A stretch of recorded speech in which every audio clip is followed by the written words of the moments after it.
Floridians now have just a couple of days to prepare for what could be a very dangerous storm. Absolutely. Law enforcement also putting plans in place to try to keep us safe in all of this. The news station's Amanda McKenzie is live at the Brevard County Sheriff's Office with more. Amanda, good morning. Good morning, and yes, preparations are underway throughout all of Brevard County right now. And here at the Brevard County Jail, we have inmates out here bagging sand so that people can bring those to their homes and protect their assets. We also have Sheriff Wayne Ivey here. Tell us about this operation going on behind us. Well, essentially what you see is inmates out of our county jail that are working 24 hours around the clock to get the sandbags created. What we're trying to do ideally is stockpile them at the 4 different locations we have so that we can narrow the time that citizens are having to wait to get their sandbags. We'll work all night long. We did last night as well. We'll work all night long. As soon as the trailer's loaded up, they take it to one of the distribution points, and we're able to get it out to our citizens. Yesterday we put out over 22,000 sandbags. And it's a really valuable service. Looking back at hurricanes past, I mean, this makes quite a difference. It does. In Hurricane Irma alone, we issued over 100,000 sandbags. And, you know, the inmates, they're grateful to be out here and be part of helping prepare the community. You have to remember, most all of them have family members that are right here in our community, so they're helping them get prepared as well, and they're able to get back. So they're working hard.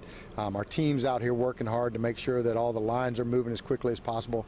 Our big focus right now is getting everybody ready for this storm, and you know, it's slowed down, which is great to give us a little bit of chance to be prepared, but it's not great because it gives the storm an opportunity to intensify. So we're just trying to be ready for whatever may impact us. And we're still watching it very closely, and with that potential, there is a chance that we'll have to have an evacuation order. What would you all do in case folks say, I'm not leaving?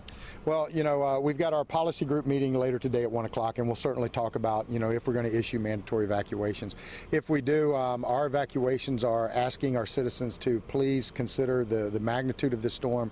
Please consider what the experts are telling us, you know, and to leave. Obviously, we're not going to go in and take anybody out of their home. We're not ever going to do that. What we're going to do is trying to encourage them and try and bring them as much information about the storm so that they see it's the best for them and their family to leave. We can replace any possession they have. We can't replace their life. And one of the big factors there is once the storm reaches a certain potential, once it reaches a certain wind speed and certain conditions, first responders aren't able to even get to especially like the barrier island. So what we try and do is encourage everybody to please follow that evacuation. Please go somewhere else. Go to one of our great shelters that we have available. Go stay with someone else, a family or a lodging somewhere, and just put their safety paramount. Them and their pets. Take their pets and go to one of the shelters. So we have inmates out here working around the clock, but the sheriff's office is also working around the clock. Yeah, our team's been going at it hard for probably, I guess, the last 48 hours now, trying to get ready. Our team does an amazing job each and every day, and they certainly put it into even another gear when a storm like this happens. We've got a great strategy. If there's any positives that came out of Matthew and Irma, it was that we were able to Monday morning quarterback what worked, what didn't, and be able to make sure our protocols are the right ones. So everybody's working together, you know, from the EOC to fire rescue to the sheriff's office to our county manager's office. Everybody's working together. You know, the dirt that we're putting into place comes from our public works team. They're out working just every second trying to make sure that we have all the resources for our citizens. And the situation is constantly changing, and we expect more updates today. Yeah, this one's been a little bit strange. You know, none of the models really align, but it's certainly we'll get another update as the day progresses. And we've got 2 issues that we have to look at. One is the magnitude of the storm. A Category 4 obviously puts everybody on edge, and then you also have to look at the amount of rainfall that's anticipated with this. And for us, that's a big issue because our community, our county is already saturated, and we get, you know, they're talking about as much as a foot of rain.